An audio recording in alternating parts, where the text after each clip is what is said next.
Hi everyone, my name is Bin Shuli. I'm from the University of Virginia. There are many elements of touch to lead human perception, such as roughness and stickiness. Here, we're looking at the compliance, which is one dimension of touch. People discriminate the compliance between objects in their daily life, such as in-person interactions. Compliance discrimination is also used in virtual and tactile devices to create a more realistic sensation. Tactile sensitivity can be different among people. The existing literature shows that tactile acuity is different by age, gender, finger parameters such as size and stiffness, and also other factors like temperature and humidity. In our work, we use 3D imaging technique to capture skin's dynamic deformation with high resolution. We also study the impact of individual differences on tactile discriminability. We have three major findings in our study. First, we observed that finger size and finger stiffness are positively correlated. Second, smaller or softer fingers better discriminate compliance. Third, certain skin cues are highly correlated with individual differences in discriminability, while others optically distinguish compliances but do not tie with perception. We measured the finger stiffness and size by the indentation test, and we plotted out the relationship between finger stiffness and size. The results show a positive correlation between those two parameters for both 184 and 33 kPa stimuli. In particular, male participants have bigger and stiffer finger pads. To capture the skin deformation, firstly, we indented the transparent substrates into index finger. The cameras capture the image of the finger every 100 milliseconds.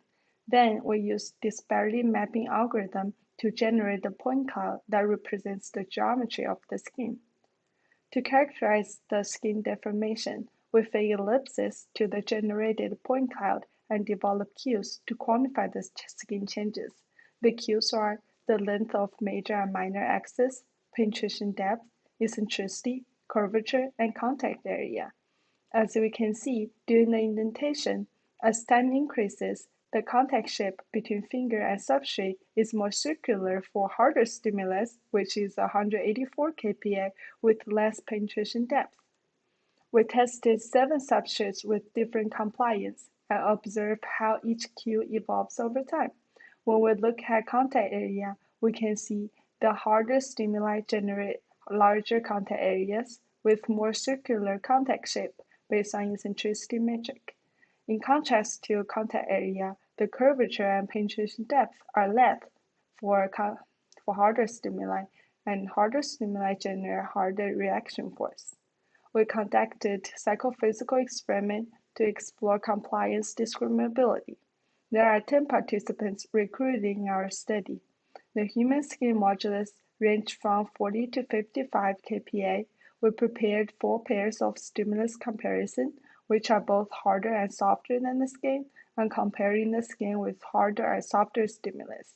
We used pairwise comparison method by indenting 2 stimuli sequentially into the skin, and the participants was asked to report which stimulus was softer. Now, we're looking at the relationship between the performance and finger stiffness. As we can see, to differentiate 45 and 10 kPa stimuli, all participants had 100% correct rate.